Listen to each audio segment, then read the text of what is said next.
এর উপর চমৎকার আলোচনা উপহার দিতে পারবো, তাই না? এই প্রোগ্রামে আমি আর কোনো আওয়াজ শুনতে চাই না, একেবারে নীরব, একেবারে। মাশাআল্লাহ। আমি আপনাদের খেদমতে the similarities between science and the holy Quran এই বিষয়টা বোঝানোর জন্য কালামুল্লাহ মাজিদ থেকে একটা আয়াত তেলাওয়াত করেছি, সূরা আন-নাহলের 89 নম্বর আয়াত। এই আয়াতে আল্লাহ তাআলা ইরশাদ করছেন, ওয়ানাজ্জালনা আলাইকাল কিতাবা তিবয়ানান লিকুল্লি শাই। নবী হে, আমি এই কিতাবটাকে মানে কোরআনটাকে আপনার কাছে নাজিল করেছি সব জিনিসের ব্যাখ্যা হিসেবে, ওয়া হুদাও হেদায়েত হিসেবে, ওয়া রাহমাতাও রাহমা হিসেবে, ওয়া বুশরা লিল মুসলিমিন আর মুসলমানদের জন্য সুসংবাদ হিসেবে। এই কোরআনে আমাদেরকে জান্নাতের সুসংবাদ দিয়েছে কে?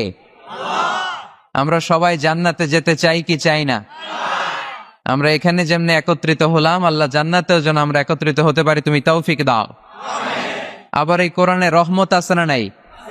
কোরআনের তাফসীর যখন হয়, কোরআনের আলোচনা যখন হয়, কালামুল্লাহ মাজিদ থেকে তেলাওয়াত যখন হয়, বিশ্বাসীরা যদি চুপ করে সে তেলাওয়াত সে তাফসীর শোনে, তাহলে রহমতের বারিধারা আকাশ থেকে নাজিল করে কে? রব্বুল আলামিন বলেন, ওয়া ইযা কুরিআল কুরআনু ফাসতামিউ লাহু ওয়া আনসিতু লাআল্লাকুম তুরহামুন। যখন তোমাদের সামনে কোরআনের তেলাওয়াত করা হয়, কোরআন থেকে বর্ণনা দেওয়া হয়, কোরআনের তাফসীর করা হয়, কান দুটো খরগোশের কানের মতে খাড়া করে মনোযোগ দিয়ে ওই আলোচনা শোনো আর একেবারে চুপচাপ থাকো, তাহলে তোমাদের উপর রহমত নাজিল করবে কে? তাহলে কোরআন আমাদের জন্য সুসংবাদ আমরা পেলাম। আবার কোরআন আমাদের জন্য রহমত, mercy, blessings and the bounties from our lord, এটাও পেলাম। এরপরে আল্লাহ বললেন হুদা, কোরআন আমাদেরকে হেদায়েত দেয়। কি দেয়? কোরআনে সব কিছু আছে। কোরআনে ইতিহাসের কথা আছে, তাই বলে কি এটা ইতিহাসের বই? কোরআনে সমাজ বিজ্ঞানের কথা আছে, তাই বলে এটা সমাজ বিজ্ঞানের বই? কোরআনে নবীদের অনেক মজার মজার গল্প আছে, তাই বলে এটা কি গল্পের বই? কোরআনে বিজ্ঞানেরও কথা আছে, তাই বলে কি এটা বিজ্ঞানের বই? না, এটা হেদায়েতের বই। এটা কিসের বই? The holy Quran Leeds the way, পথ দেখায়। The Holy Quran guides us to the right sense of direction. কোন দিকে যেতে হবে এটা দেখায়। এটা হুদাল লিল মুত্তাকিন, এটা মুত্তাকিনদের জন্য পথ প্রদর্শনকারী।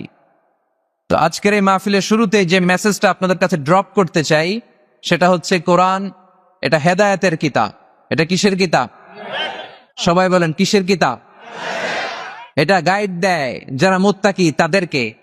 কোরআনের শুরুতেই আল্লাহ তাআলা এই বিষয়টা আমাদের কাছে ক্রিস্টাল ক্লিয়ার করেছেন, স্পষ্ট করে বলেছেন, যালিকাল কিতাব লা রাইবা ফি হুদাল লিল মুত্তাকিন। This is the book, the most authentic and original and reliable book ever in the world. There is no doubt in it and a guidance to those who are muttaqin. এটা এমন বই যে বইয়ে কোনো ভুল নাই। এই বইয়ে কোনো ভুল আছে? আওয়াজ করে বলেন, কোরআনে কোনো ভুল আছে? কোনো সন্দেহ আছে? সংশয় আছে? হেদায়েতের কিতাব করে মুত্তাকিদের জন্য এটাকে পাঠালো কে? এজন্য রাব্বুল আলামিন বলেন, যালিকাল কিতাবু লা রাইবা ফীহি হুদাল লিল মুত্তাকিন। This is the book, there is no doubt in it. এটা এমন বই যেটাতে সন্দেহ নাই। এটা মুত্তাকিনদের জন্য পথ প্রদর্শনকারী। তাহলে এই কথাটা, এই মেসেজটা আজকে আমাদেরকে মুখস্থ করে নিয়ে যেতে হবে যে কোরআন হেদায়েতের কিতাব। এটা কিসের কিতাব? পথ দেখায়, সত্যের পথ, কল্যাণের পথ, জান্নাতের পথ। ইয়াহদি লিল্লাতি হিয়া আকওয়াম, যে পথটা খুব সুদৃঢ়, খুব মজবুত। কোরআনের এই পথে ডানে বায়ে কোনো মোড় নাই, কোনো ইউটার্ন নাই, কোনো চৌমুহনী নাই, স্ট্রেট ফরওয়ার্ড। এই রাস্তায় যদি দুনিয়ায় আমরা চলতে শুরু করি, এই রাস্তা শেষ হয়ে যাবে জান্নাতুল ফেরদাউসের ভেতরে। আওয়াজ করে পড়ি সুবহানাল্লাহ। এজন্য এই কোরআন থেকে আমাদেরকে হেদায়েত নিতে হবে, এই কোরআন থেকে আমাদেরকে গাইডেন্স নিতে হবে। আমাদের জীবনের চলার পথে যেখানেই আমরা সমস্যায় পড়ব, এই কোরআন থেকে আমাদের গাইডেন্স, হেদায়াত, পথ প্রদর্শন যেটা আল্লাহ তাআলা আমাদের জন্য দিয়েছে, সেটা আমাদেরকে গ্রহণ করতে হবে। কারণ এই কিতাব এমন কিতাব যেটা মানুষকে অন্ধকারচ্ছন্ন একটা পথ থেকে আলোর পথ দেখায়, ঠিক কিনা? বামপন্থীদেরকে ডানপন্থী বানায়, ঠিক কিনা? রব্বুল আলামিন বলেন, আলিফ লাম রা, কিতাবুন আনজালনাহু ইলাইকা লিতুখরিজান নাসা মিনাল যুলুমাতি ইলান নূর। Muhammad, I've revealed this book in order to lead the mankind out of darkness into the light. অন্ধকারাচ্ছন্ন মানুষগুলোকে অন্ধকার থেকে বের করে টেনে এনে আলোর পথে উঠিয়ে দেওয়ার জন্য এই কোরআনকে পাঠিয়েছে কে? তাহলে আমরা বুঝলাম এটা বিজ্ঞানের কিতাব নয়, যদিও বিজ্ঞান নিয়ে কোরআন কথা বলেছে। এটা ইতিহাসের বই নয়, যদিও অনেক ইতিহাস কোরআনে আছে। এটা গল্পের বই নয়, যদিও নবীদের গল্প পাওয়া যায় এই কিতাবে। এটা হেদায়েতের কিতাব। কিসের কিতাব? আরো জোরে বলতে হবে, কিসের কিতাব? আল্লাহ বলেছেন, মা ফাররাতনা ফিল কিতাবি মিন শাই, এই কিতাবে তোমাদের প্রয়োজনীয় জরুরি এমন কোনো কিছু আমি বাকি রেখে দেই নাই। ওয়া নাযালনা আলাইকাল কিতাবা তিবয়ানান লিকুল্লি শাই, মানব প্রয়োজনীয় সব কিছু এই কিতাবের মধ্যে দিয়ে দিয়েছে কে? আল্লাহ। রান্নাঘর থেকে বঙ্গভবন কিভাবে চালাতে হয় আছে না নাই? ঘরে বসে বসে কাঁথা সেলাই থেকে শুরু করে মহাকাশের সূক্ষ্মাতি সূক্ষ্ম কাজ কেমন করে পরিচালনা করতে হয় আছে না নাই? রাজনৈতিক অঙ্গনকে কেমন করে সেটেল করতে হয়, লিড দিতে হয়, সেটাও আল্লাহর কোরআনে আছে না নাই? কিভাবে বিয়ে শাদী করতে হবে আছে না নাই? সমাজে কি করে শান্তি প্রতিষ্ঠা করতে হয় আছে না নাই? তিবয়ানান লিকুল্লি শাই, সব জিনিসের সুস্পষ্ট ব্যাখ্যা। যা বলার আল্লাহ সব বলে দিয়েছে। কোরআন কি শুরু করেছে আল্লাহ বিসমিল্লাহির রহমানির রহিম দিয়ে, মানে বা দিয়ে। কি দিয়ে? কথা বলেন, কি দিয়ে? বা দিয়ে। আর শেষ করেছে সূরা নাস দিয়ে, মিনাল জিন্নাতি ওয়ান নাস। সিন, বার সিন মিলালে কি হয়? এবার বাসে চড়ে গুলিস্তান। বাসে চড়ে কই যাব? গুলিস্তান। ওই বাস? ওই বাস নাকি? না, ওই বাস না। এই বাস মানে যথেষ্ট, এনাফ। যা বলা হয়েছে 30 পারা এনাফ। হেদায়েতের জন্য নতুন কিছু লাগবে না। সুবহানাল্লাহ। অনেক সময় হয় না, আমরা খাওয়ার সময় বেশি দিলে আমরা বলি এই লাগবে না, বাস বাস, অনেক হয়েছে, অনেক পাতে অনেক তরকারি, আর দিও না, পারছি না, বাস বাস। বলি বলি নাকি বলি না? বলি। তার মানে হেদায়েতের জন্য, নাজাতের জন্য, জান্নাতের জন্য যা বলা দরকার আল্লাহ সব বলে দিয়েছে। নতুন করে তিনি আর কিছুই আমাদেরকে বলবেন না। তিবয়ানান লিকুল্লি শাই, সব জিনিসের ব্যাখ্যা।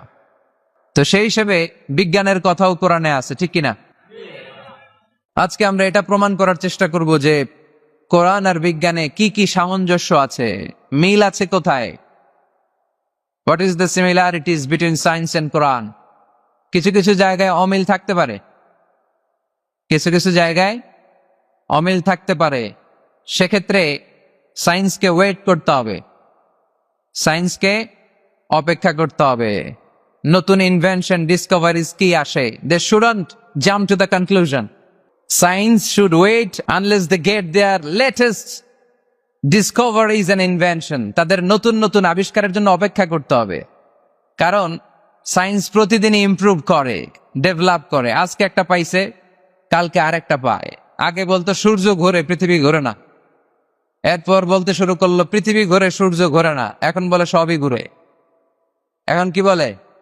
সবই ঘুরে। কিন্তু ১৫০০ বছর আগে আল্লাহ বলে দিয়েছেন, ওয়া কুল্লুম ফি ফালাকিন ইয়াসবাহুন, মহাকাশে যা আছে সবকিছুই ঘুরে বেড়াচ্ছে। চিল্লায় পড়ে আল্লাহু আকবার। এজন্য the science shouldn't jump to the conclusion that the Quranic information is wrong. কোরআনের তথ্য ভুল, এই কথা বলে যেন সায়েন্স ভুল না করে। কারণ সায়েন্সের অনেক কিছু এখনো আবিষ্কার হয়ে সারে নাই। একটা সময় চিকিৎসা বিজ্ঞানীরা বলতো ক্যান্সারের নাই কোনো অ্যান্সার, কিন্তু এখন আবার বলতেছে না, ক্যান্সারেরও অ্যান্সার খুঁজে পাওয়া যাচ্ছে, ঠিক কিনা? তাহলে বোঝা গেল সায়েন্সের সবচেয়ে ফাইনাল থিওরি হচ্ছে যে সায়েন্সের কোনো থিওরি ফাইনাল না। কথা বোঝেন নাই বোধহয়? সায়েন্সের ফাইনাল থিওরি হচ্ছে যে সায়েন্সের কোনো থিওরি ফাইনাল না। আর কোরআনের ফাইনাল থিওরি হচ্ছে যে কোরআন যেটাই বলেছে সেটাই ফাইনাল। চিল্লায় বলো ঠিক কিনা? যা শুনিয়েছে আমাদেরকে সবটাই ফাইনাল। তো এজন্য কি কি মিল আছে এরকম সাদৃশ্য অনেক খুঁজে পাওয়া যায়। আমি কয়েকটা বিষয় নিয়ে একটু তোমাদেরকে বোঝানোর চেষ্টা করব যে এগুলোতে মিল খুঁজে পাওয়া যায়। যেমন কসমোলজির নাম তোমরা শুনেছ, কসমোলজির নাম শুনেছ না? সৃষ্টি তত্ত্ব, মহাবিশ্ব কি করে সৃষ্টি হলো, সায়েন্স যা বলেছে কোরআন তাই বলেছে। সুবহানাল্লাহ পড়ি। এমব্রয়োলজি, যেটা নিয়ে আমার ছোটখাটো কিছু গবেষণা কর্ম আছে। ভ্রূণ তত্ত্ব, মায়ের পেটে বাচ্চা কিভাবে ডেভেলপ করে, কোরআন যা বলেছে সায়েন্স তাই বলেছে। হিউম্যান অ্যানাটমি, মানুষের দেহের কার্যকারিতা কিভাবে কি কাজ করে, সায়েন্স যা বলেছে কোরআন তাই বলেছে। ফিজিক্স বলে একটা কথা আছে, পড়েছ না তোমরা? পদার্থবিদ্যা, সায়েন্স যা বলেছে কোরআন তাই বলেছে। জুলজি, প্রাণীবিদ্যা, প্রাণী নিয়ে কোরআনে অনেক কথা, সায়েন্স যা বলেছে কোরআন তাই বলেছে। সি সায়েন্স, সাগরের নিচে কি আছে, এই সিক্রেট অফ দ্য সি, এই আন্ডারগ্রাউন্ডে কি আছে, কোরআন যে তথ্য দিয়েছে সাইন বরাবর পুরোটাই স্বীকার করে নিয়েছে। চিল্লায় পড়ি সুবহানাল্লাহ। শুরুতে আমরা দেখি মহাবিশ্ব সৃষ্টি নিয়ে কোরআন কি বলেছে, আর বিজ্ঞান এই আধুনিক সময়ে এসে আমাদেরকে কি জানালো।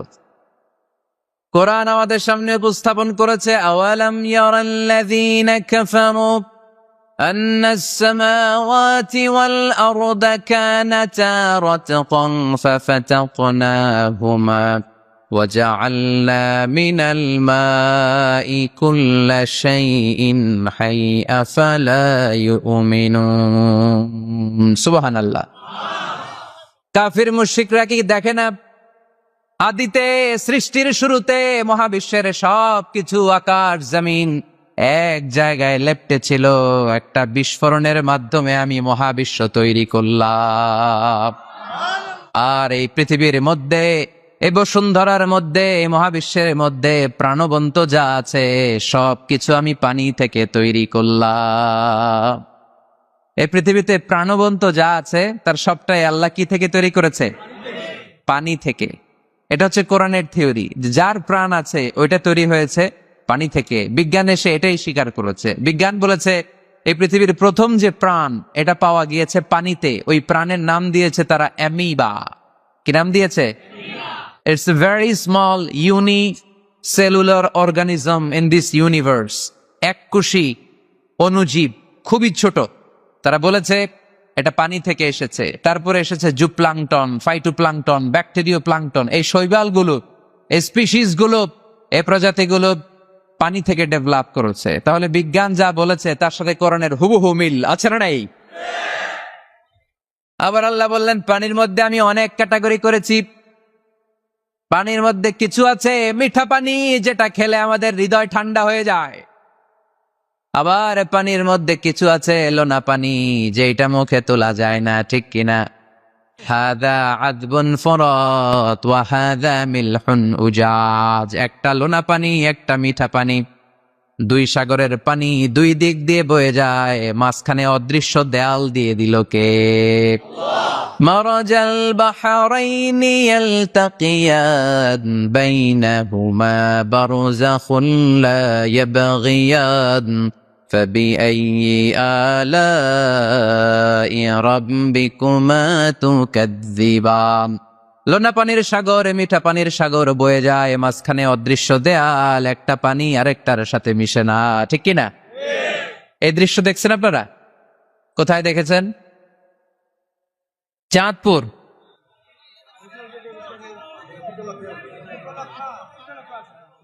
অনেক জায়গায় আছে, বাংলাদেশে আছে কয়েক জায়গায়, শীতলক্ষাতে আছে, আর শীতলক্ষায়, চাঁদপুরে। এরপরে আমি দেখে এসেছি নীল নদ আর লোহিত সাগরের পানি মিশে না। অবাক লাগে না? সুবহানাল্লাহ কইবেন না? একটা লবণাক্ত আর একটা মিঠা, দুইটাই তো পানি, মাঝখানে ব্যারিকেড দিল কে? আল্লাহু আকবার। কেন মিশে না?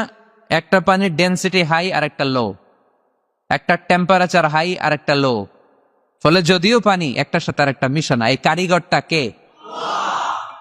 তার মানে বিজ্ঞান যা বললো কোরআন হুবহু তাই বলেছে। একটা লোনা পানি আরেকটা মিঠা পানি, একটার সাথে আরেকটা মিশে না। আবার আমাদের এলাকাগুলোর ভেতরে, জেলাগুলোর ভেতরে, থানাগুলোর ভেতরে আল্লাহ লোনা পানির নদী দেয় নাই, ওইখানে দিয়েছে মিঠা পানির নদী। কারণ আমাদের এলাকার ভেতরে, গ্রামের ভেতরে লোনা পানির যদি নদী হতো, আমাদের গাছপালা একটাও টিকতো না, ঠিক কিনা? এই সুন্দর ফুল, সুন্দর ফল, মিঠা নদীর পাহানি, আল্লাহ তোমার মেহেরবানি। তুমি কতই দিলে রতন, ভাই বেরাদর পুত্র স্বজন, ক্ষুধা পেলে অন্য যোগাও, মানি চাই না মানি, আল্লাহ তোমার মেহেরবানি। সুন্দর ফুল, মিঠা নদীর পাহানি, আল্লাহ তোমার মেহেরবানি। আল্লাহু আকবার। খালাকা ফাসাওয়া কদ্দারা ফাহাদা। যেখানে যতটুকু পানির দরকার ততটুকু দিলেন। পেঁয়াজের ভেতরেও পানি দিলেন, রসুনের ভেতরেও পানি দিলেন, ক্ষীরার ভেতরেও পানি দিলেন, তরমুজের ভেতরেও পানি দিলেন, আবার ডাবের ভেতরেও পানি আছে না নাই? আন্না সাবাবনাল মাআ সাব্বা। যতটুকু ঢালা দরকার ততটুকু দিছে। আল্লাহু আকবার। পেঁয়াজের ভেতরে যতটুকু সিক্ততা, তরমুজের ভেতরে ততটুকু না। তরমুজের ভেতরে যতটুকু পানি, আপেলের ভেতরে ততটুকু না। আবার আমড়ার ভেতরে যতটুকু পানি, আমের ভেতরে ততটুকু না। সুবহানাল্লাহ। আন্না সাবাবনাল মাআ সাব্বা।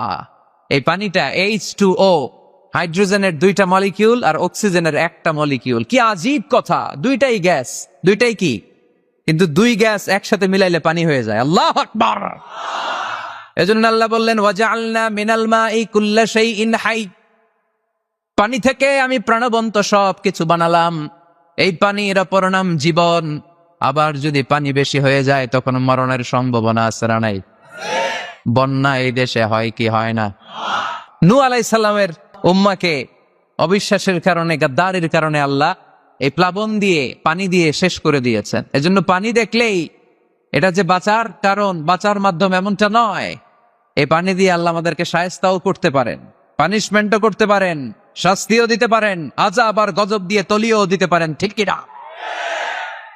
ওয়াজআলনা মিনাল মাই কুল্লা শাইইন হাই। প্রাণবন্ত সব কিছু আমি পানি থেকে বানালাম। আবার কোন কোন জায়গার পানির মধ্যে এত লবণ আমি দিয়ে দিলাম, সেখানে কোনো কিছু বাঁচে না। আছে না নাই? জর্ডানে একটা সাগর আছে, নাম ডেড সি। নাম শুনছেন? আজকে বাড়িতে যে গুগল করবা, Dead Sea located in Jordan, লিখলেই চলে আসবে। আরবিতে বলে আল বাহরুল মাইয়িত, মৃত সাগর, কিছু বাঁচে না। লবণের ঘনত্ব এত বেশি, আপনার ছোট্ট বাচ্চাটার ওই সাগরে ফেলে দিলেও ডুববে না। কারণ আপনার বাচ্চা যতটুকু জায়গা নিবে পানিতে, তার চেয়ে বাচ্চার ওজন কম, পানির ওজন বেশি, এজন্য কিছু ডুবে না। ওখানে মাছ হয় না, ওখানে শ্যাওলা জন্মায় না, ওখানে কাঁকড়া নাই, চিংড়ি নাই। কারণ লূত আলাইহিস সালামের কওমের লোকেরা হোমোসেক্সুয়ালিটি প্র্যাকটিস করত, পুরুষে পুরুষে বিয়ে। এই আওয়াজ এখন বাংলাদেশেও ঢুকার চেষ্টা করতেছে। তাওহীদপন্থী মুসলমানদেরকে সচেতন হতে হবে। ওয়েস্ট থেকে কিছু আসলেই, ইন্ডিয়া থেকে কিছু আসলেই আমার দেশে ঢুকতে দেওয়া যাবে না। চিল্লায় বলো ঠিক কিনা? অনেকে মনে করে আমেরিকা থেকে কালচার আসলো, পোশাক আসলো, এটাই মনে হয় মডার্ন। ইন্ডিয়া থেকে নতুন পোশাক আসলো, এটাই মনে হয় মডার্ন। নো, ইসলামের চেয়ে মডার্ন, আধুনিক গোটা বিশ্বে দ্বিতীয় কিছু নাই। চিল্লায় বলো ঠিক কিনা? এজন্য সাবধান।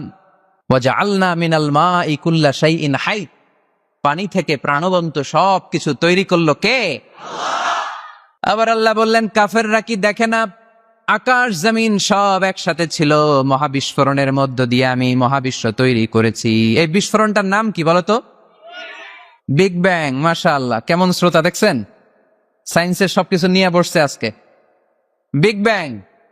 স্টিফেন হকিং একটা বই লিখেছে, a brief history of time. সেখানে সে যে তথ্য দিয়েছে কোরআনের সাথে very similar to the concept of Stephen Hawking. Stephen হকিংও এই কথা বলেছে। সে বলেছে মহাবিশ্ব সৃষ্টির আগে সবকিছু একটা অণুর ভেতরে ছিল, হাই সিঙ্গুলারিটি, সবকিছু এক জায়গায় ছিল। ফাফাতাকনাহুমা, এক বিশাল আওয়াজের মাধ্যমে, এক বিস্ফোরণে মহাবিশ্ব সৃষ্টি হলো। ওই আওয়াজটার নাম ছিল কুন। আওয়াজটার নাম ছিল কি?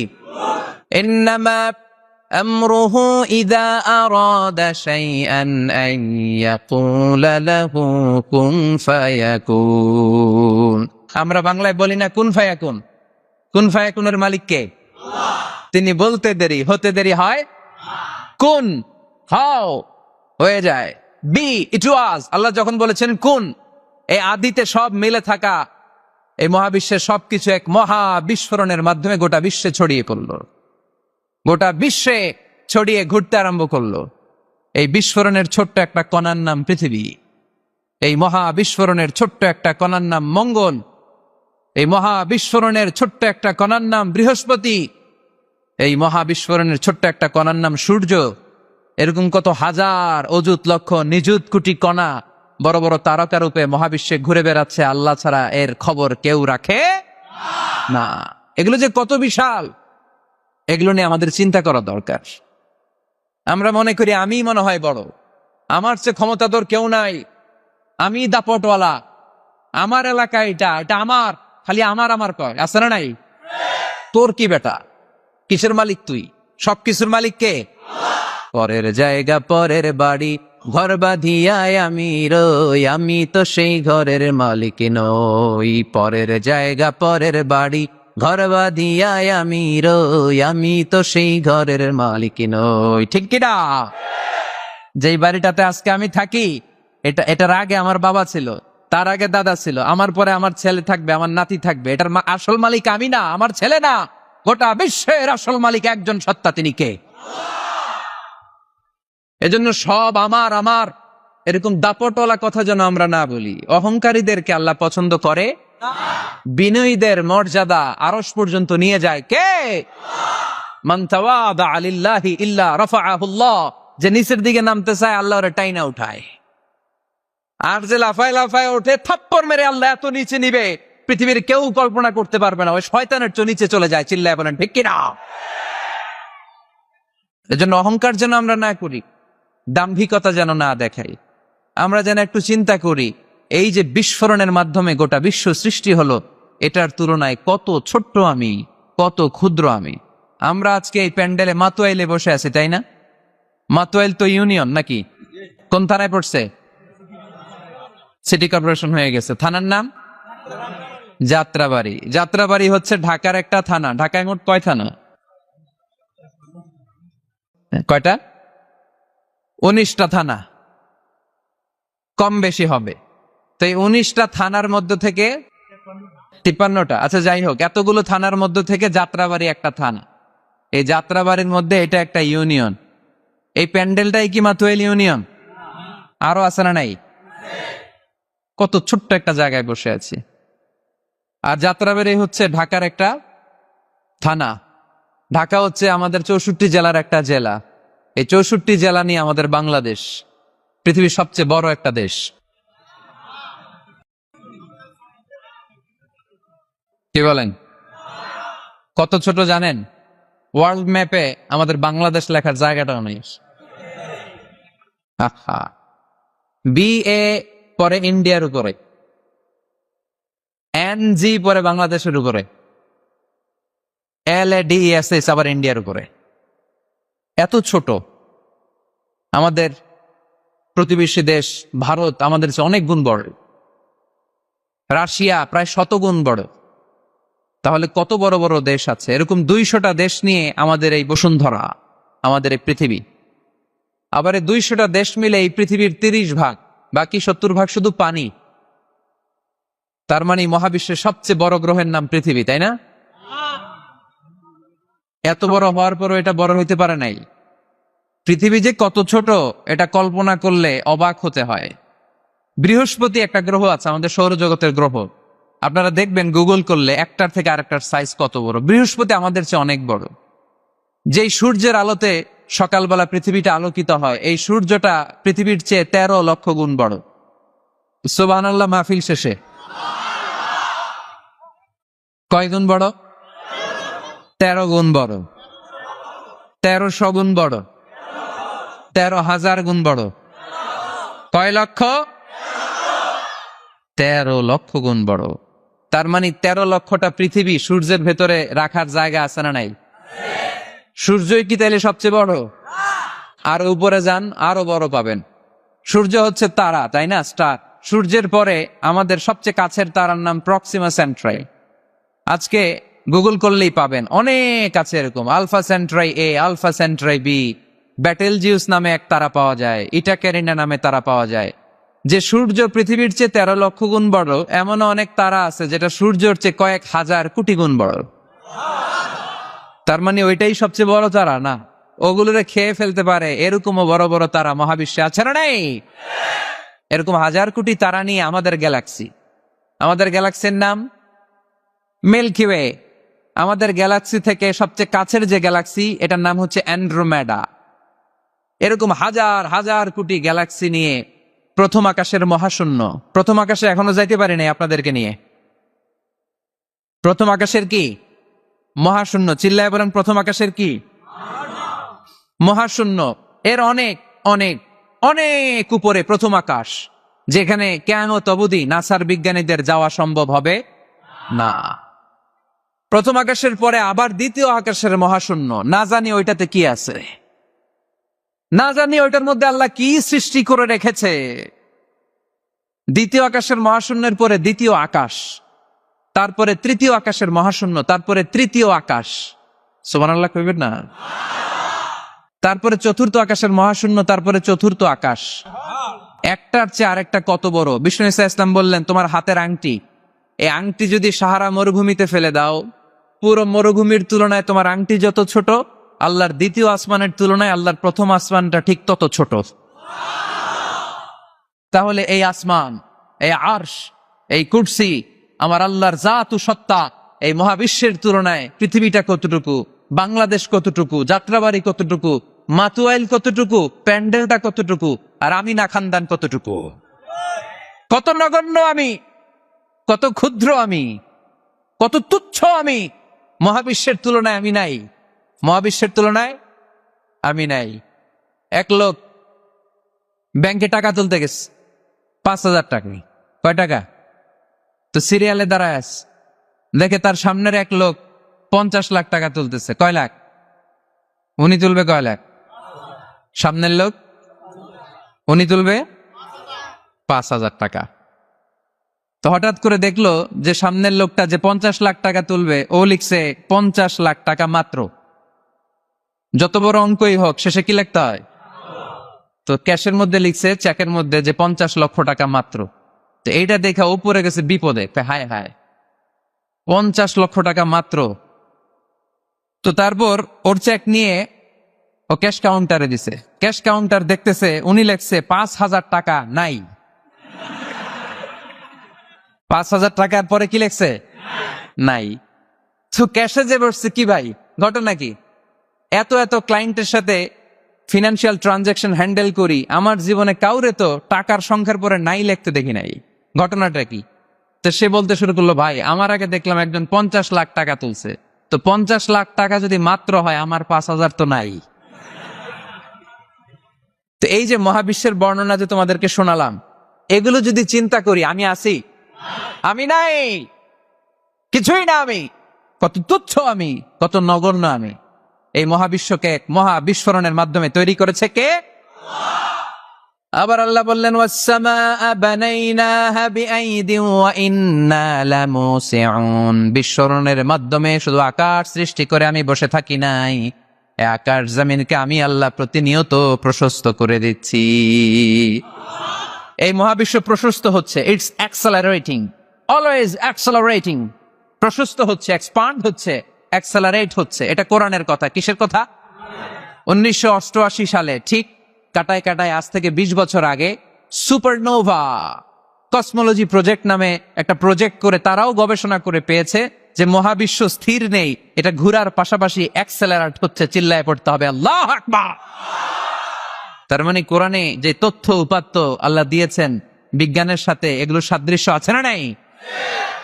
আবার আল্লাহ কসম কেটে বললেন, ফালা উকসিমু বিমাওয়াকিইন নুজুমি ওয়া ইন্নাহু লাকসামুন লাউ তা'লামুনা আযীম।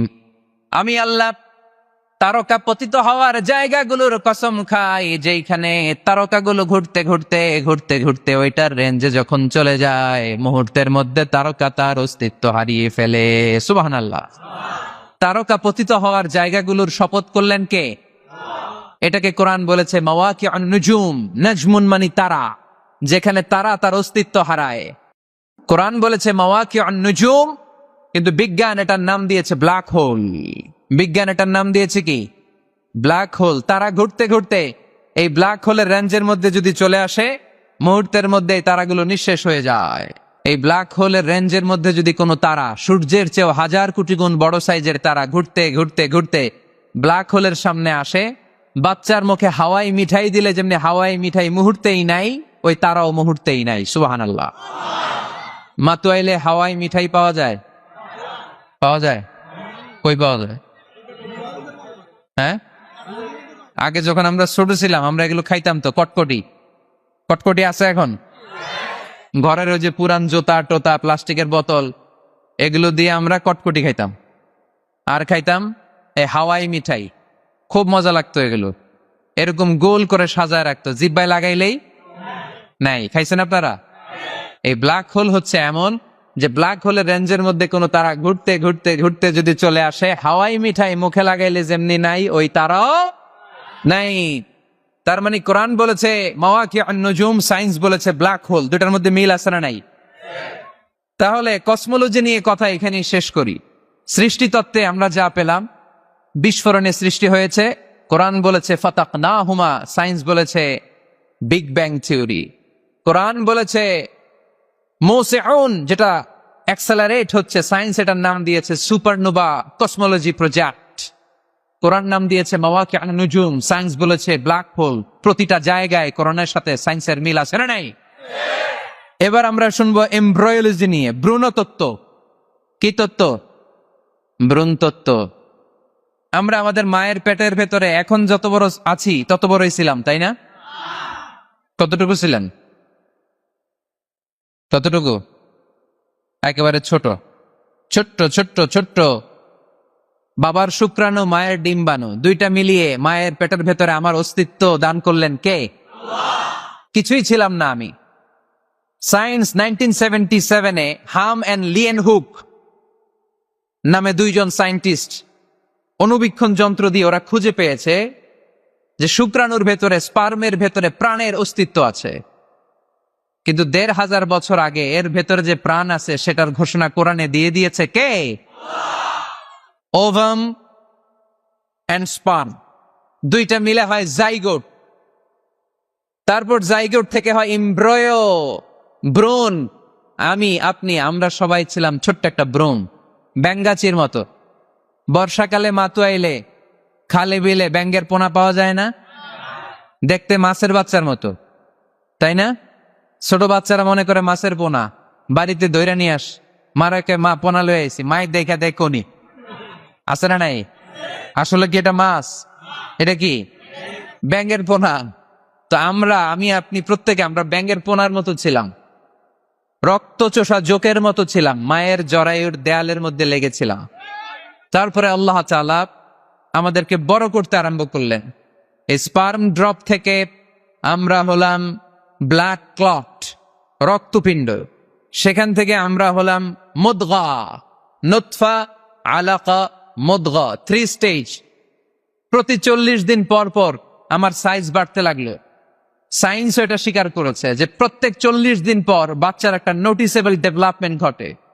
আল্লাহ রাসূল সাল্লাল্লাহু আলাইহি ওয়াসাল্লাম বলেছেন ইন্না খালকাকুম ইউজমাউ ফি বাতনি উম্মিহি 40 ইয়াওমা। প্রতি 40 দিন পর তোমার মায়ের পেটের ভেতরে তোমার সাইজ একটু বড় করা হয়। চিল্লায় পড়ি আল্লাহু আকবার। তারপরে তুমি নুতফা থাকো, নুতফা থেকে তুমি আলাকা হও, আলাকা থেকে মুদগা, স্টেপ বাই স্টেপ রক্তপিণ্ড। তারপরে আমি হয়ে যাই গোশতপিণ্ড। ওই গোশতের ভেতরে আল্লাহ তাআলা আমার স্কেলিটন দেয়, কঙ্কাল। তারপরে কঙ্কালের চারদিক দিয়ে গোশত দিয়ে আমাকে আল্লাহ প্রস্তুত করে। সর্বশেষ এই চামড়ার লেভেল দিয়ে মায়ের পেটে আমাকে ডেকোরেটিং করে কে? ওয়ালাকাদ খালাকনাল ইনসানা মিন সুলালাতিন মিন তিন সুম্মা জাআলনাহু নুতফাতান ফি ক্বারারিন মাকিন ثم خلقنا النطفة علقة فخلقنا العلقة مضغة فخلقنا المضغة عظاما فكسونا العظام لحما ثم أنشأناه خلقا آخر فتبارك الله أحسن الخالقين পড়েন না আল্লাহু আকবার। আল্লাহ বলেন ছোট্ট নাপাক বীর্য থেকে তোমারে তৈরি করলাম, তুমি ছিলা পানির ফোঁটা, সেখান থেকে বানালাম জমাটবদ্ধ রক্তপিণ্ড, সেখান থেকে গোশতপিণ্ড, ওই গোশতের ভেতরে তোমার কঙ্কাল আমি জুড়ে দিলাম, কঙ্কালের উপরে গোশত দিয়ে প্যাকেট পড়ালাম, সর্বশেষে চামড়া দিয়ে ডেকোরেশন করে দিলাম। ছোট্ট ছিলাম আমরা, একেবারে ছোট্ট, অনেক ছোট্ট।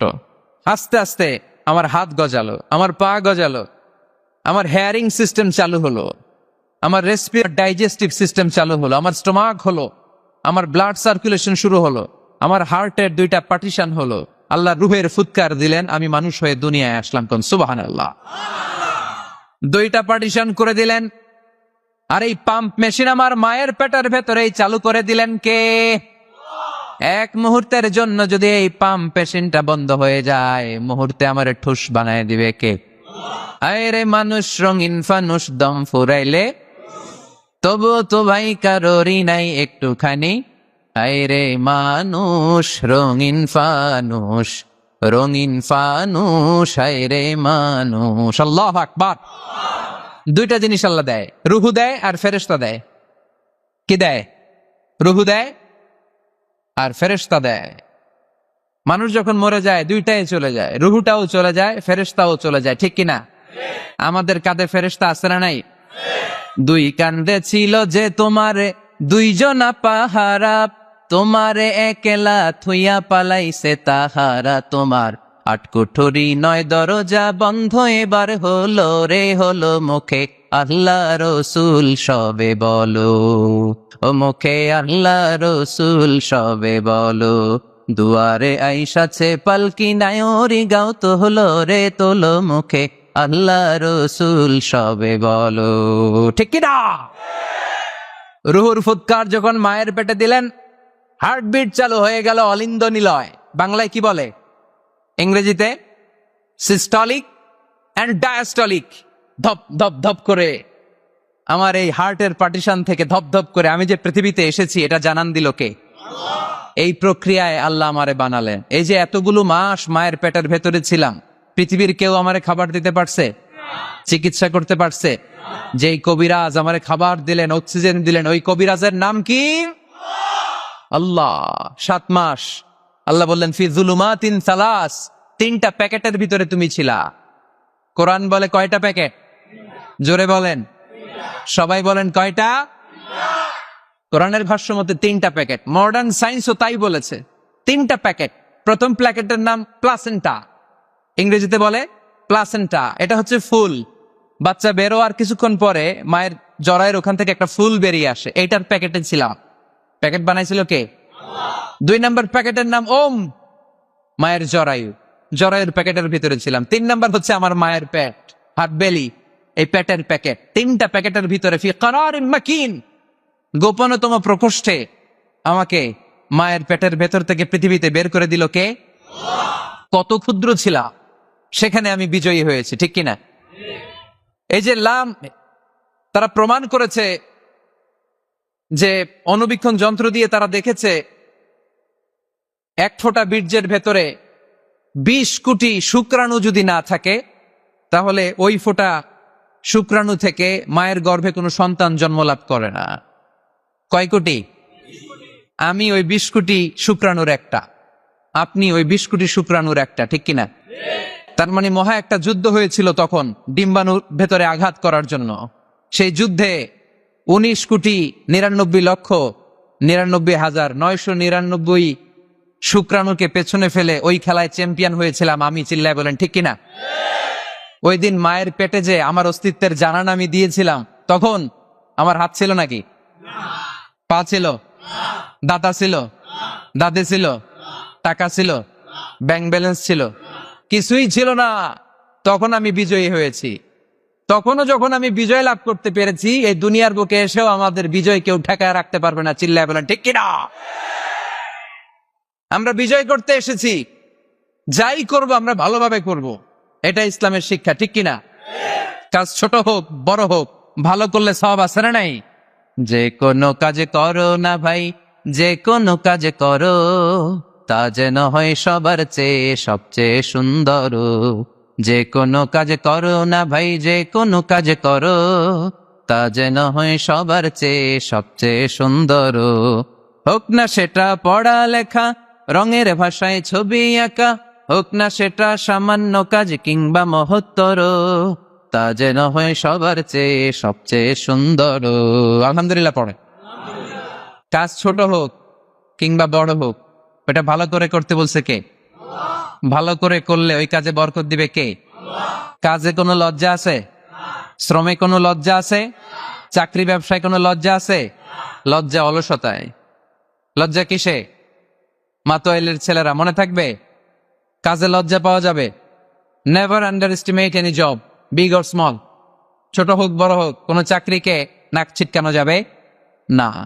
কাজ করে বেঁচে থাকতে হবে, এটাই ইসলামের শিক্ষা, ঠিক কিনা? তাহলে এই এমব্রায়োলজির এই সংক্ষিপ্ত পরিসরের যে আলোচনা, এটাতে আমরা বুঝলাম সায়েন্স যা বলেছে তার সবটুকুন কোরআনের সাথে মিল আছে না নাই? কোনো অমিল আছে? যদি কোনো অমিল তারা খুঁজে পায়, দে হ্যাভ টু ওয়েট। সায়েন্সের কি করতে হবে? অপেক্ষা করতে হবে। কারণ শুরুতে যা বলেছে এটা মনে রাখতে হবে কিন্তু, কারণ সায়েন্সের মূল থিওরি, সায়েন্সের কোনো থিওরি ফাইনাল না। আর কোরআনের মূল থিওরি, কোরআন যাই বলেছে তার সবটাই ফাইনাল। চিল্লায় বলো ঠিক কিনা? এবার দেখি হিউম্যান অ্যানাটমি নিয়ে কোরআন আমাদেরকে কি শুনিয়েছে। কোরআন আমাদেরকে শুনিয়েছে যে আমাদের দেহের প্রতিটা অঙ্গের ব্লু প্রিন্ট আল্লাহর কাছে আমাদের যে আমলনামা সেখানে আছে না নাই? আয়াহসাবুল ইনসানু আল্লান নাজমা'a 'ইযামা বালা কাদিরিনা আলা আন নুসাউইয়া বানানা। কোরআন আমাদেরকে বলল, রাব্বুল আলামিন ইরশাদ করেছেন, মানুষ কি মনে করেছে নাকি কিয়ামতের দিন তাকে জমিন থেকে উঠাতে আমি আল্লাহর কষ্ট হয়ে যাবে? না না, শুধু তাকে উঠানোটাই আমার জন্য ব্যাপার না, তাকে তো আমি উঠাবো তার হাতের আঙ্গুলের ফিঙ্গার প্রিন্ট গুলো সহ উঠাবো। সুবহানাল্লাহ। নুসাউইয়া বানানা, বানান মানে আঙ্গুলের এই টিপ, এটার ইংরেজিতে কি বলে? টিপ বা প্রিন্ট, ফিঙ্গার টিপ বা ফিঙ্গার প্রিন্ট। যারা সিগনেচার করতে জানে না তারা কি দেয়? টিপ সই দেয় কি দেয় না? 1880 সালের আগে মানুষ জানতোই না এখানে যে টিপ আছে একটা, আমার এই আঙ্গুলের ফিঙ্গার প্রিন্টের সাথে এইটা মিলে না, এটার সাথে এটা মিলে না, এটার সাথে এটা না, এটার সাথে এটা না, এটার সাথে আবার এটা মিলে না, হাতের গুলার সাথে আবার পায়ের গুলা মিলে না। 1880 সালে ফ্রান্সের একজন সায়েন্টিস্ট নাম ফ্রান্সিস গ্যালটন, উনি আবিষ্কার করেছেন যে মানুষের হাতে রেখা আছে, এটাকে বলে ফিঙ্গার প্রিন্ট।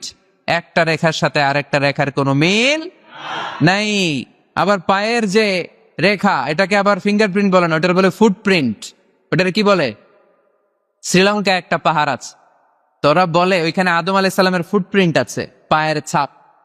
এটা সত্যি কি মিথ্যা আমরা জানি না, ইতিহাসে পাওয়া যায়। তবে সত্য যে তথ্যটা আমরা জানি, কাবা ঘরের পাশে সাইয়েদনা ইব্রাহিম আলাইহিস সালামের ফুটপ্রিন্ট সংরক্ষণ করে রেখেছেন কে?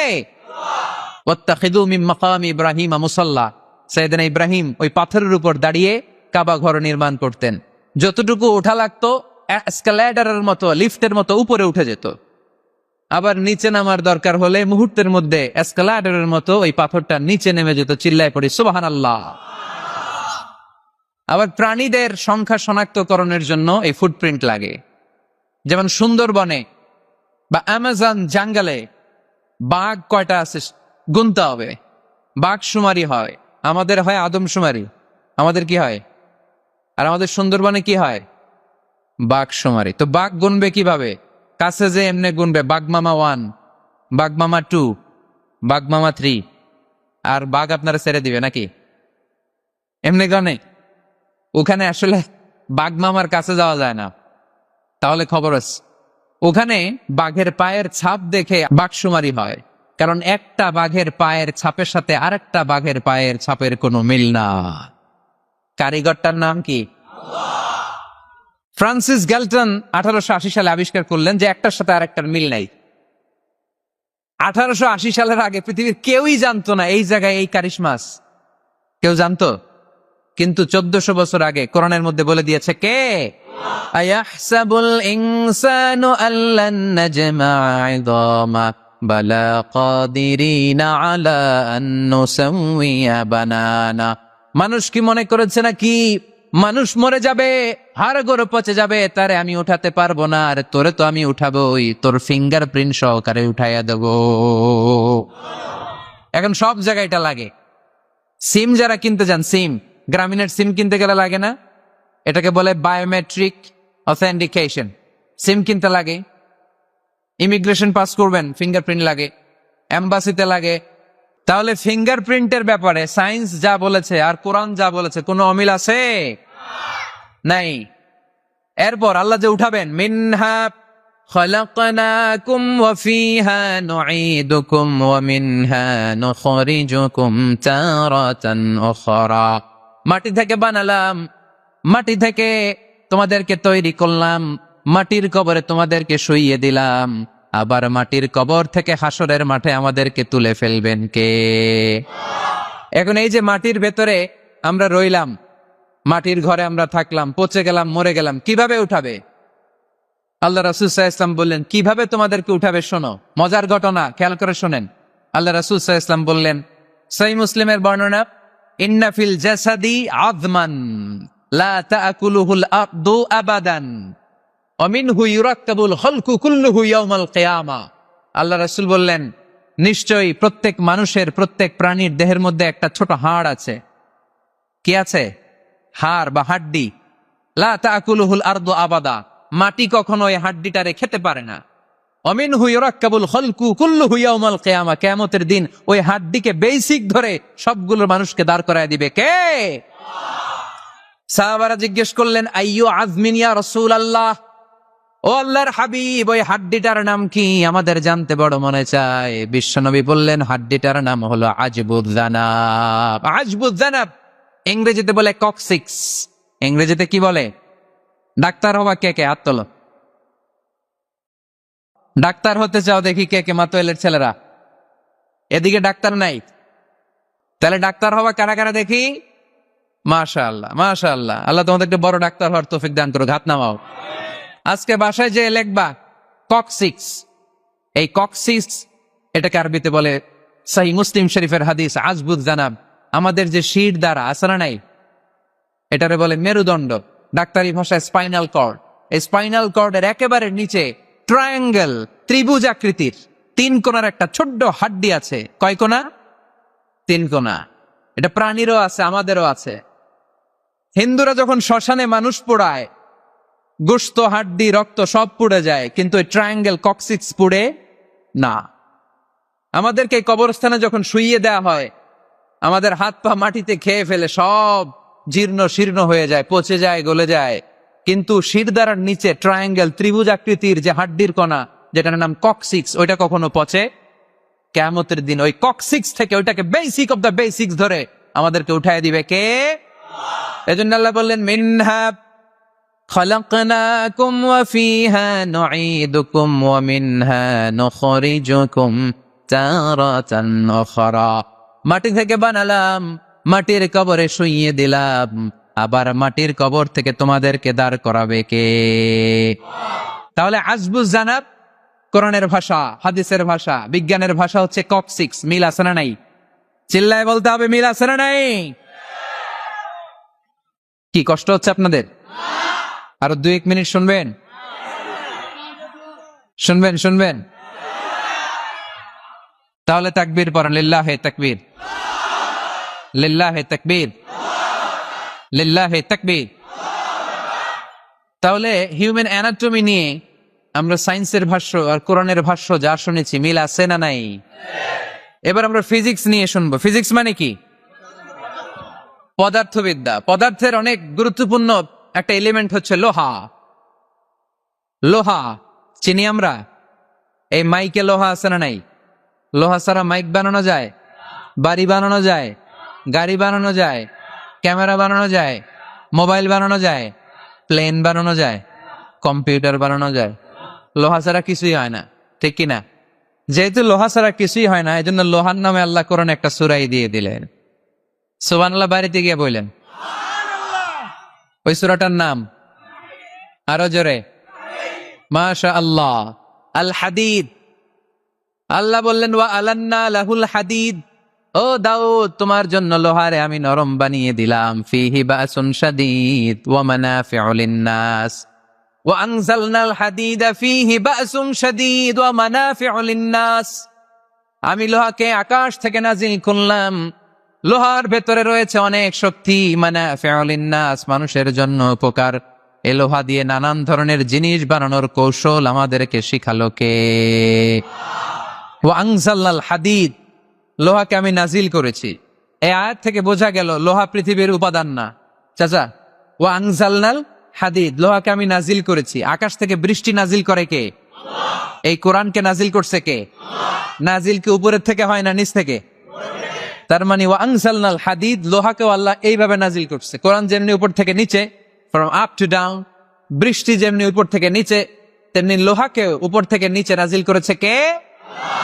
কোরআনের এই আয়াত থেকে বোঝা যায় লোহা পৃথিবীর উপাদান নয়, লোহা নিশ্চয়ই বাইরে থেকে এসেছে। সায়েন্স বর্তমান সময়ে এটাই বলছে, চিল্লায় কোন সুবহানাল্লাহ। সায়েন্স বলছে লোহার একটা মলিকিউল তৈরি করতে যে টেম্পারেচার বা তাপ লাগে, এটা পৃথিবী তো দূরের কথা, সূর্যের ভেতরেও নাই। 1 কোটি ডিগ্রি সেলসিয়াসের তাপমাত্রা ছাড়া লোহার কোনো অণু পৃথিবীতে তৈরি হওয়া সম্ভব না। চিল্লায় বলো ঠিক কিনা?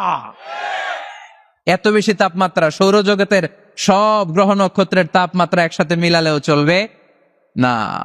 তার মানে কোরআন যা বলেছে আর সায়েন্স যা বলেছে মিল আছে না নাই?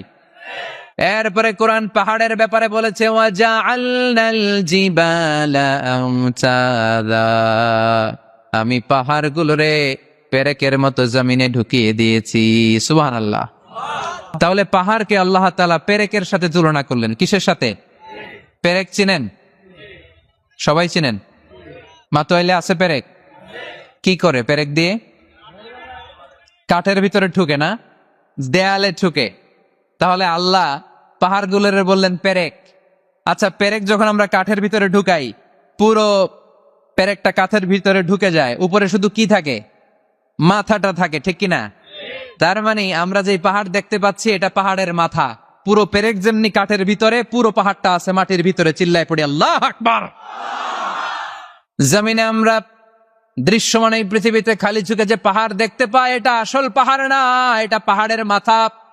যেমনি পেরেক যখন কাঠের ভিতরে ঢুকে দেই, পুরো পেরেকটা কাঠের ভিতরে ঢুকে যায় কি যায় না? পেরেক নিয়ে যখন আমি হাতুড়ি দিয়ে মারলাম, পুরো পেরেকটা কই যায়? কাঠের ভিতরে, তাই না? তার মানে খালি চোখে যে পাহাড় দেখি, এটা পেরেকের মাথা যেমনি একটু দেখা যায়, এটা পাহাড়ের মাথা। আসল পাহাড় মাটির ভেতরে, উপরে যদ্দূর দেখা যায় তার কমসে কম 10 গুণ পাহাড় মাটির ভিতরে রেখে দিয়েছে কে? এজন্য আল্লাহ উপমাটা, মেটাফরিকটা এইভাবে দিলেন, ওয়াজআলনাল জিবালা আওতাদা, এই পাহাড়কে, মাউন্ট এভারেস্টকে, আলাস্কা পর্বতমালাকে, আলপস পর্বতমালাকে, এই গারো পাহাড়কে, এই কেওকারাডাঙ্গার তাজিংডং বিজয়কে আমি পাহাড়ের মতো জমিনের মধ্যে গেড়ে দিয়েছে। চিল্লায় পড়বো সুবহানাল্লাহ। আবার আল্লাহ বললেন ওয়ামিনাল জিবালি জুদাদুম বিদু ওয়া হুমরুম মুখতালিফুন আলওয়ানুহা ওয়া গরাবিবু সুদ, পাহাড়ের মধ্যে কোন পাহাড় আমি বানিয়েছি ধবধবে শুভ্র সাদা, কোন পাহাড় আমি বানিয়েছি রক্তিম লাল, কোন পাহাড় আমি বানিয়েছি কুচকুচে কালো। 3 কালারের পাহাড়। কয় কালারের? মৌলিকভাবে ধবধবে শুভ্র সাদা পাহাড়, অথবা রক্তিম লাল পাহাড়, অথবা কুচকুচে কালো পাহাড়। আপনি পৃথিবীর পাহাড়গুলো নিয়ে যদি গবেষণা করেন, বিভিন্ন রঙের পাহাড় আপনি দেখবেন। আমি তো পৃথিবীর অনেক জায়গায় পাহাড় দেখেছি। মিশরে আমি তুর পাহাড়ের চূড়ায় উঠেছি। ওখানে যেখানে মুসা আলাইহিস সালামের কাছে আল্লাহ নূরের তাজাল্লি দিয়ে ফোকাস করেছেন, পাহাড়টার নাম তুর পাহাড়। 2 বার আমি উঠেছি এটার চূড়ায়। উঠতে আমার অনেক কষ্ট হয়েছে। ওখানে উঠে ফজরের সালাত পড়ে আমি খেয়াল করে দেখলাম তুর পাহাড়ের আশেপাশের পাহাড়গুলো কোনোটা খয়েরি, কোনোটা কালো, কোনোটা লাল, কোনোটা ধূসর। আল্লাহু আকবার। এক এক পাহাড়কে এক এক রং দিয়ে তৈরি করলো কে? পৃথিবীতে চায়না নামে একটা দেশ আছে না? চায়না একটা শহর আছে গানজু, কি নাম? আজকে যে গুগল করবা, the গানজু city located in China, চায়নাতে অবস্থিত গানজু শহরে একটা পাহাড় আছে। এই পাহাড়ের নাম রেইনবো মাউন্টেন। কি নাম? মানে রংধনুর পাহাড়। রংধনুর কয় রং? সবাই কন আরো জোরে। 7 রং না? আমরা ছোটবেলায় মুখস্থ করতাম বেনিয়া সহকলা, বেনিয়া সহকলা। এই 7 রঙের পাহাড় ওখানে দেখা যায়, এক জায়গায় 7 রঙের পাহাড়। সুবহানাল্লাহ কইতে পারলেন না মজা করে?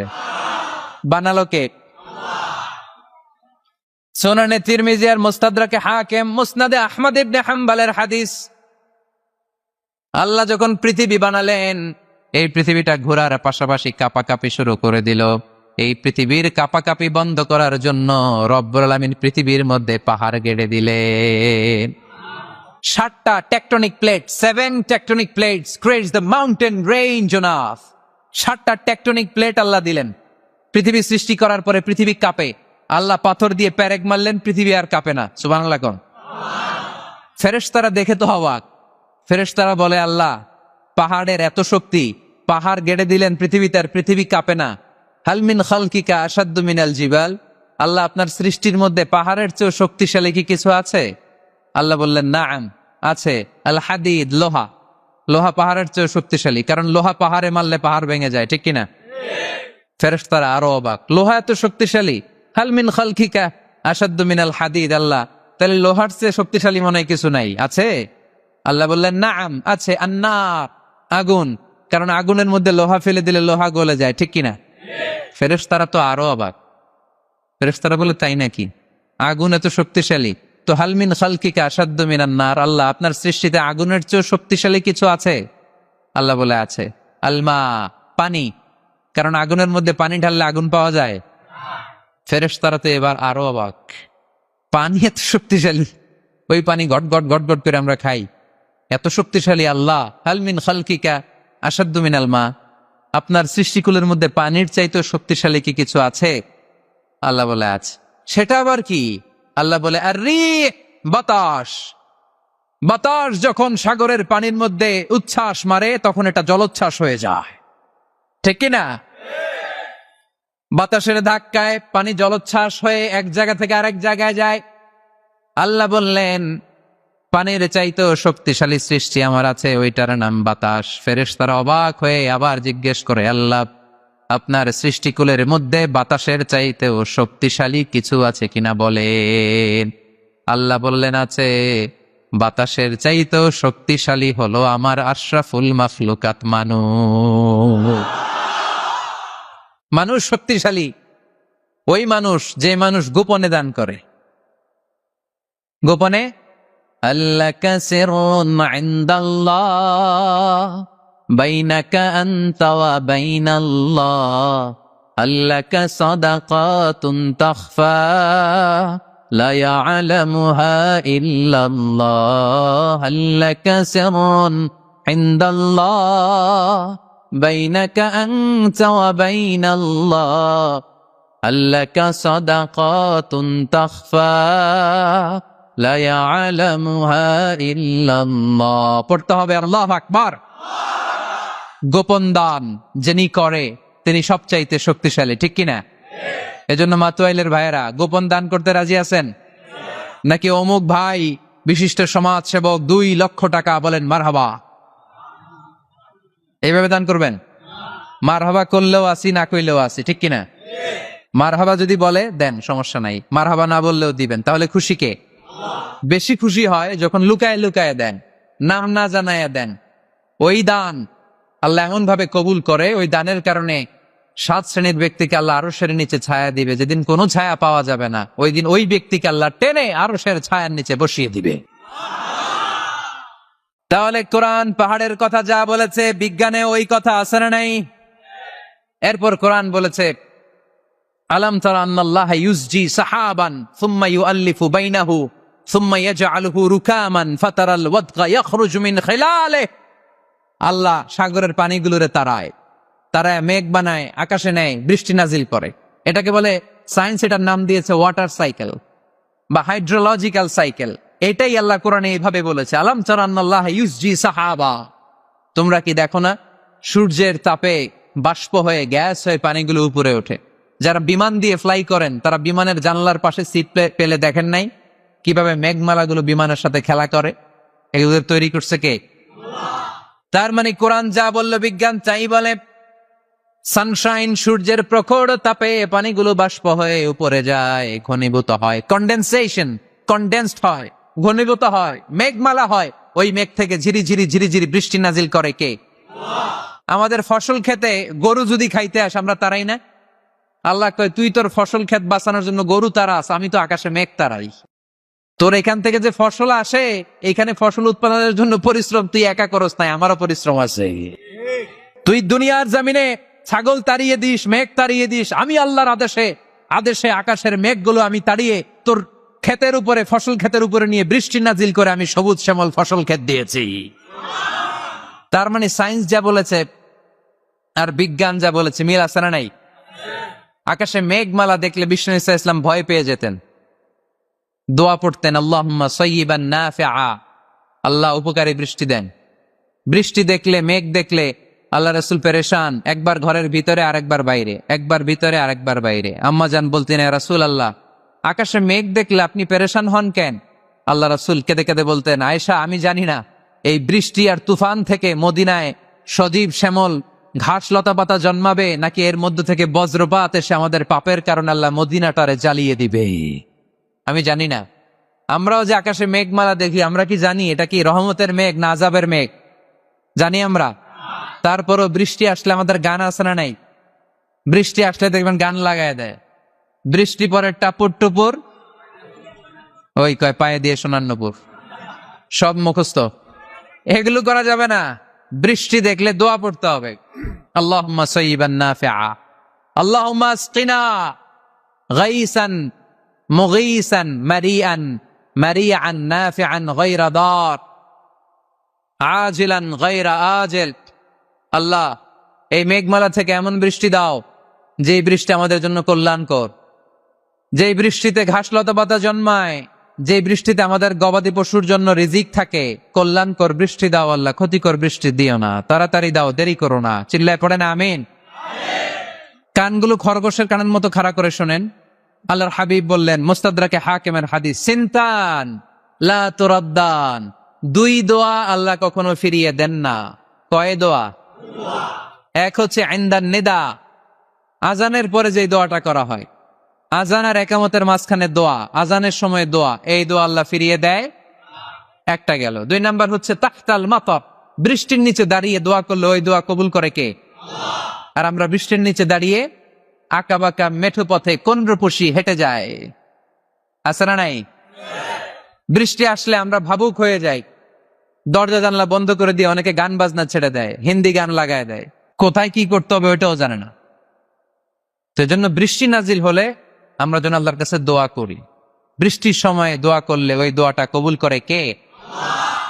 তাহলে ফিজিক্সের এই পোর্শনে আমরা লোহা নিয়ে কথা বললাম, বায়োলজিক্যাল অ্যাসপেক্ট অফ মাউন্টেইনস, পাহাড় নিয়ে কথা বললাম পানি নিয়ে। এবার আমরা জুলজি নিয়ে কিছু কথা বলে মুনাজাতের দিকে যাব ইনশাআল্লাহ। প্রাণীবিদ্যা, জুলজি মানে কি? প্রাণীর কথা তো আর কোরআনে নাই। প্রাণীর নামে আল্লাহ কোরআনে একটা সূরাই দিয়ে দিয়েছে, সূরাতুল আনআম। আবার 5টা প্রাণীর নামে আলাদা আলাদা সূরা আছে না নাই? সূরাতুল বাকারা, বাকারা মানে সূরাতুল ফিল, ফিল মানে সূরাতুন নামাল, নামাল মানে পিঁপড়া, সূরাতুন নাহাল, নাহাল মানে মৌমাছ, সূরাতুল আনকাবুত, আনকাবুত মানে মাকড়সা। আবার আল্লাহ বললেন, ওয়া ইন্না লাকুম ফিল আনআমি লাইবরাতান নুসকিকুম মিম্মা ফি বুতুনিহি মিন বাইনি ফারসিন ওয়া দামিন লাবানান খালিসান সাইগান লিশ-শারিবিন।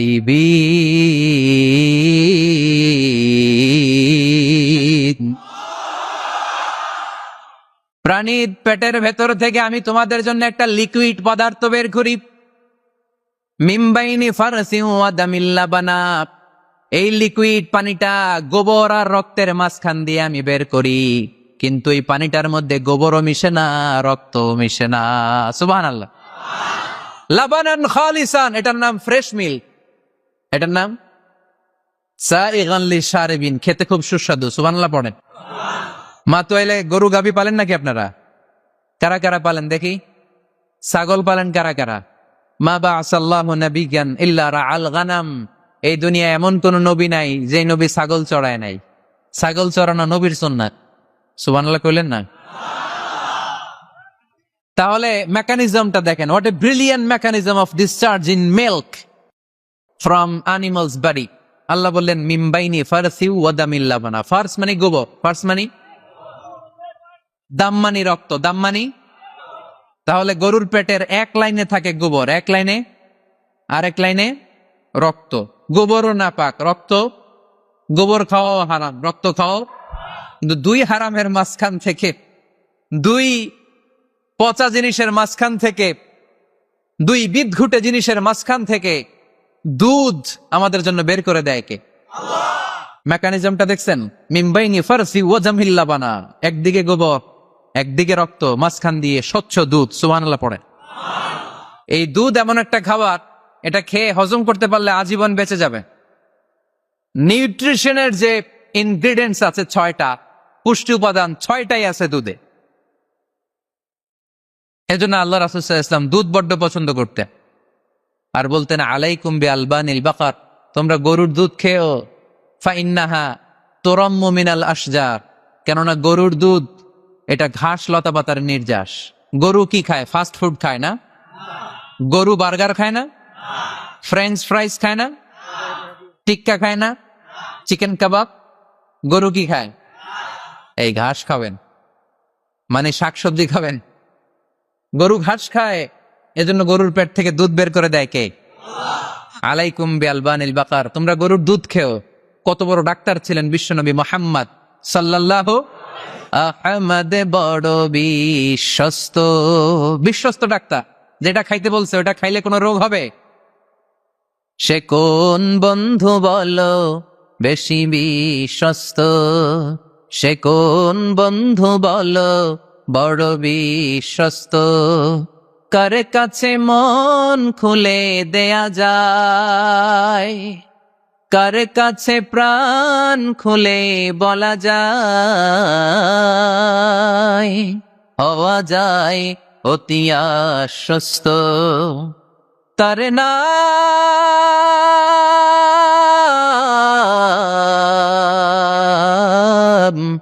আহমদ, বড় বিশ্বস্ত। সুবহানাল্লাহ পড়ে। এমন বিশ্বস্ত নবী, যেটা খাইতে বলছে ওইটা খাইলে ডাইরেক্ট অ্যাকশন। কালিজিরা খেতে বলতেন, মধু খেতে বলতেন, লাউ খেতেন। লাউ খেলে পেট যত ঠান্ডা থাকে পৃথিবীর কোনো খাবার এত ঠান্ডা হয় না পেট, ঠিক কিনা? এজন্য বিশ্বনবী বলতেন আলাইকুম বিআলবানিল বাকার, গরুর দুধ খাবা। ফাইন্নাহা তুরাম্মু মিনাল আশজার, কেননা ঘাস পাতা খেয়ে গরুর ভেতরে আল্লাহ ঘাস পাতার মাধ্যমে দুধ বানায়। আবার বিশ্বনবী বললেন মেরাজের রাতে জিব্রাইল 3টা মগ এনে আমার হাতে দিয়েছিল। এক মগের মধ্যে ছিল পানি, আরেক মগের মধ্যে ছিল মদ, আরেকটা মগের মধ্যে ছিল দুধ। 3টা দিয়ে আমার টেস্টিং শুরু করে দিছে। টেস্টিং করতেছে। বিশ্বনবী ধরেন তো কোনটা ধরবেন? বিশ্বনবী দুধেরটা ধরলেন। কোন? সুবহানাল্লাহ। সাইয়েদনা জিব্রাইল বললেন আখাসতাল ফিতরা, নবী আপনি যেমন ধরছেন তেমন, আপনি যেমন, আপনার স্বভাব যেমন, নিয়েছেনও তেমন। এজন্য দুধ খাবেন, বাচ্চাদেরকে দুধ খাওয়াবেন। অনেক মায়েরা বাচ্চাদেরকে বুকের দুধ খাওয়াতে চায় না, ডানু খাওয়ায়, ল্যাকটোজেন খাওয়ায়, সিরালাক খাওয়ায় না। আমার মায়েরা, আমার সম্মানিত বোনেরা, বাচ্চাদেরকে দুধ খাওয়াবেন। ওয়াল ওয়ালিদাতু ইরদি'না আওলাদাহুন্না হাওলাইন, 2 বছর খাওয়াবেন। কামিলাইন, পরিপূর্ণ। লিমান আরাদা আইয়ুতিম্মার রাদাআ, কারণ মায়ের বুকের দুধের প্রথম দিক থেকে যে দুধটা বের হয় এটাকে বলে শাল দুধ। এই শাল দুধের মধ্যে অনেক ন্যাচারাল ভ্যাকসিন আছে। ডাক্তাররা বলেছে বাচ্চাদের ব্রেইন, হাড্ডি শক্ত হওয়া, মেমোরি শার্প হওয়া, উদ্যম আর উজ্জীবিত হওয়ার জন্য, সজীব আচরণের হওয়ার জন্য মায়ের বুকের দুধটা খুবই জরুরি। এটা অবশ্যই খাওয়াবে। আর এই মায়ের বুকের দুধের ভেতরে আল্লাহ বাচ্চার জন্য প্রথম টিকাটা ফ্রি দিয়ে দিছে। বাচ্চার জন্য কিছু টিকা দেয়া লাগে না, যক্ষা, এটা সেটা, প্রথম টিকাটা ফ্রি। প্রথম টিকাটা আল্লাহ দিছে মায়ের বুকের দুধের ভিতরে। এজন্য নিজেরাও দুধ খাবো, বাচ্চাদেরকেও মায়ের বুকের দুধ খাওয়াইতে হবে, ঠিক কিনা? গরুর দুধের ভেতরে অনেক পুষ্টি আছে, হজম করতে পারলে অনেক পুষ্টি। আমরা যেন বেশি বেশি দুধ পান করি, আল্লাহ তুমি তৌফিক দান করো। তাহলে দুধের এই কথা কোরআনে যা আছে, সায়েন্স তাই বলছে। কোরআন বলছে ১৫০০ বছর আগে, সায়েন্স এখন খালি ঘোষণা দিতেছে বাচ্চাদের দুধ খাওয়ান, গরুর দুধ খান, এটা তো উপকার আছে। তার মানে এই প্রাণীকুলের ব্যাপারে প্রাণীবিদ্যার যে তথ্য, কোরআন আর বিজ্ঞান মিল আছে না নাই? এরপরে কোরআন বলেছে মধু খাও। وَأَوْحَى رَبُّكَ إِلَى النَّحْلِ أَنِ اتَّخِذِي مِنَ الْجِبَالِ بُيُوتًا وَمِنَ الشَّجَرِ وَمِمَّا يَعْرِشُونَ ثُمَّ كُلِي مِنْ كُلِّ الثَّمَرَاتِ فَاسْلُكِي سُبُلَ رَبِّكِ ذُلُلًا يَخْرُجُ مِنْ بُطُونِهَا شَرَابٌ مُخْتَلِفٌ أَلْوَانُهُ فِيهِ شِفَاءٌ لِلنَّاسِ إِنَّ فِي ذَلِكَ لَآيَةً لِقَوْمٍ يَتَفَكَّرُونَ।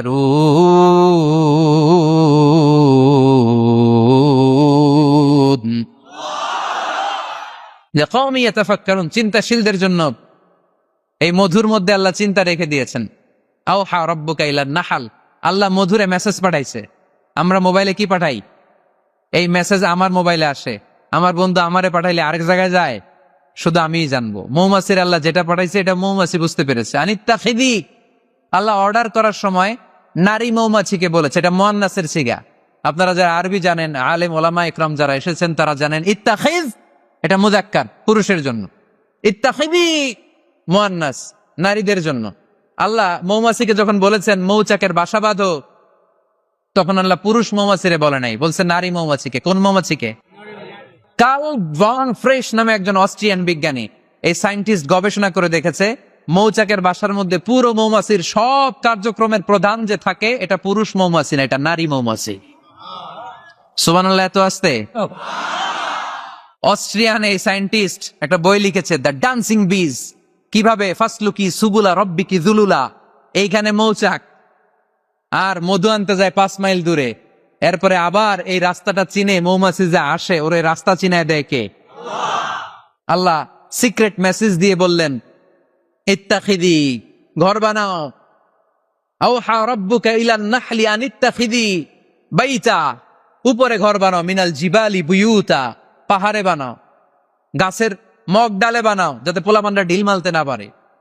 কাছাকাছি নিচু জায়গায় মৌচাকের বাসা হলে পোলাপানরা কি করে? মধু খাওয়ার জন্য ঢিল মারে না?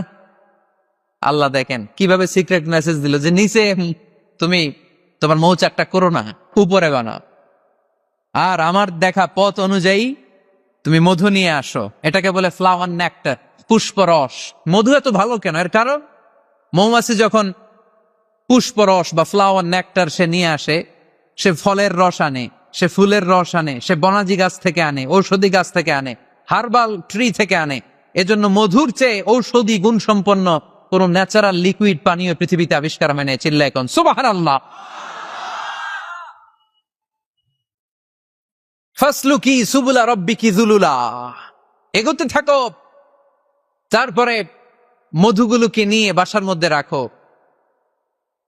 এই আয়াত থেকে প্রমাণ হয় পুষ্পরস সংগ্রহ করে মধু এটাকে খেয়ে ফেলে, এমন না মুখ দিয়ে এনে মৌচাকে রেখে দেয়, না, এটা খেয়ে ফেলে। খেয়ে পেটের ভেতর একটা চেম্বার আছে, আলাদা একটা চেম্বার, ওইখানে এনজাইম দিয়ে এটাকে সমৃদ্ধ করে। তারপর একটা টিউব আছে এটার পেছনে, টিউব দিয়ে মৌচাকের ভেতরে মধুকে পৌঁছে দেয় আমাদের জন্য। কোন সুবহানাল্লাহ। এই অস্ট্রিয়ান সায়েন্টিস্ট উনি গবেষণা কইরা অপারেশন করে মৌমাছি কেটে দেখতে পেলো মৌমাছির পেটের ভিতরে একটা পাকস্থলী না আমাদের মতো, ওর পেটের ভিতরে আল্লাহ 2টা পাকস্থলী দিয়েছে। একটা তার নিজের খাবারের পাকস্থলী, আর একটা আমাদের জন্য যে মধু এনে এটাকে এনজাইম লিকুইড দিয়ে সমৃদ্ধ করবে, ওইটার জন্য আরেকটা পাকস্থলী। চিল্লায় পড়তে হবে আল্লাহু আকবার। এজন্য মধু খেতে রাজি আছেন তো? বিষ্ণু ঈসা ইসলাম ফ্রেশ মধু খেতেন, দুর্গন্ধযুক্ত মধু বিষ্ণু সাল্লাল্লাহু আলাইহি সাল্লাম কখনো খেতেন না। আর বিষ্ণু ঈসা ইসলাম বলতেন আলাইকুম বিশিফা আইন, তোমরা 2টা শিফা নাও। কোরআনে এই মেসেজটা খেয়াল রাখবেন, কোরআনে কালামুল্লাহ মাজিদে 2টা বিষয়ের ক্ষেত্রে আল্লাহ শিফা শব্দ যোগ করেছেন। এক হচ্ছে স্বয়ং কোরআনের ক্ষেত্রে আল্লাহ বলেছেন এটাতে আছে শিফা, আর মধুর ক্ষেত্রে বলেছেন মধুতে দিয়েছি আমি শিফা। এজন্য বেশি বেশি মধু খাওয়ার দরকার আছে না নেই? কত ধরনের মধু যে পৃথিবীতে পাওয়া যায়, ব্ল্যাক হানি, হোয়াইট হানি, ক্রিমড হানি, অর্গানিক হানি, এগুলো খুঁজে খুঁজে খাবেন। আজকে মধু খাইছেন কে কে দেখে হাত তোলেন। মাশাআল্লাহ, আমিও খেয়ে আসছি আপনাদের সাথে। প্রতিদিন মধু খাইতে হবে শীতকালে। মধু খেয়ে যদি আপনি কাজ শুরু করে দেন, শীত বাবাজি আপনার কাছে আসতে পারবেন না। বিষ্ণু ইসলাম মধু খেতে আমাদেরকে উৎসাহিত করেছে। তার মানে এমন বিশ্বস্ত নবী আমার, যেটা খেতে বলেছেন এটা খেলে আমাদেরকে সুস্বাস্থ্য দান করবে কে? তার মানে প্রাণীবিদ্যায় আমরা কোরআন থেকে যে তথ্য পেয়েছি, এই তথ্যের সাথে বিজ্ঞানের তথ্যের মিল আছে না নাই? কোনো অমিল আছে? কিন্তু বিজ্ঞান যদি কোনো অমিল খুঁজে পাওয়া যায়, বিজ্ঞানী বাবাজিদের কি করতে হবে? কি করতে হবে? They have to wait unless they get their final discoveries, the latest and modern invention. তাদের নতুন ইনভেনশন যতক্ষণ না আসে বসে থাকতে হবে, কারণ তোমাদের কথা ফাইনাল না। বিজ্ঞানের সবচেয়ে বড় থিওরি যে বিজ্ঞানের কোনো থিওরি ফাইনাল না। আর কোরআনের সবচেয়ে বড় থিওরি, কোরআন যাই বলেছে তাই মনে থাকবে। এজন্য আজকের এই সংক্ষিপ্ত আলোচনা থেকে আমরা বুঝতে পারলাম যে বিজ্ঞান আর কোরআনে কোনো অমিল নেই, আছে শুধু মিল। আমরা আজকে কসমোলজি নিয়ে শুনেছি, মানে সৃষ্টি তত্ত্ব, কিভাবে সৃষ্টি হলো মহাবিশ্ব। এমব্রয়োলজি নিয়ে শুনেছি, কিভাবে আমরা তৈরি হয়েছি, ভ্রূণতত্ত্ব। হিউম্যান অ্যানাটমি, আমার দেহের নাট বল্টু কোথায় কি আছে। শুনেছি ফিজিক্স নিয়ে, পদার্থবিদ্যা। শুনেছি জুওলজি নিয়ে, প্রাণীবিদ্যা। এই 5টা পয়েন্টে সংক্ষিপ্ত পরিসরে যা আপনাদেরকে শোনালাম, আরো অনেক আছে, scientific indications, natural phenomena and cosmic symbols. এই 5টাতে আজকে আমরা সায়েন্সের আলোকে প্রমাণ করে দেখাতে পেরেছি যে কোরআনে আর বিজ্ঞানে কোনো অমিল নেই, আছে শুধু সাদৃশ্য। চিল্লায় বলো ঠিক কি না? এজন্য কোনো কিছু যদি বিজ্ঞানী ভাইয়েরা অমিল পান, ওয়েট, বসেন, রিল্যাক্স, চা খান, ঠান্ডা মাথায় চিন্তা করেন, আরো গবেষণা করেন, যে এটা অমিল পাইছেন, গবেষণা বেশি বেশি করলে ওইটা অমিল পেয়ে যাবেন, ঠিক কিনা? এজন্য বিজ্ঞানের আবিষ্কার যত বাড়বে, কোরআন বোঝা ততই সহজ হবে। বিজ্ঞান যত আগাবে, ততই কোরআনের দিকে সেজদায় লুটিয়ে পড়বে। চিল্লায় বলে ঠিক কিনা? আর কোরআন এটা বিজ্ঞানের বই না, এটা কিসের কিতাব? সবাই বলেন। এখান থেকে সমাধান নেওয়ার দরকার আছে না নাই? জীবন সমস্যায় আমরা কোরআন থেকে সমাধান নিব, কারণ কোরআন আমাদেরকে সঠিক জীবন দর্শন শিক্ষা দেয়। আল্লাহ আমাদের সবাইকে কথাগুলো বোঝার ও আমল করার তৌফিক দান করুক। আমরা পড়ি আমিন। মা বোনদের জন্য আমার মেসেজ নাম্বার 1, আদ-দুনিয়া কুল্লুহা মাতা ওয়া খায়রু মাতা'আদ দুনিয়া আল মারআতুস সালিহা। এই পৃথিবীতে আমরা যা দেখি সব সম্পদ, আর এই সম্পদের মধ্যে সবচেয়ে দামি সম্পদ হচ্ছে নেককার নারী।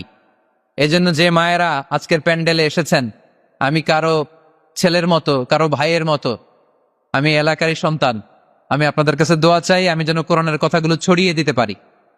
এবং এই বোনদেরকে, মাদেরকে আমি শুকরিয়া জানাই, ওনারা নেককার নারী না হলে এত প্রতিকূল পরিবেশে, এই দুর্যোগপূর্ণ আবহাওয়ায় মহিলা প্যান্ডেলে ওনারা আসতেন না, ঠিক কিনা? এজন্য মা বোনদেরকে আরো 2 বাসায় প্যান্ডেল করা হয়েছে, ওখানেও আছে। যারা এই যে মা বোনরা এসছেন, আমি শুকরিয়া জানাই। মা বোনদেরকে কোরআনের কথা শোনানোর সুযোগ করে দিতে হবে বেশি, কারণ তাদের পেট থেকে আমাদের আগামী প্রজন্ম আসবে, ঠিক কিনা?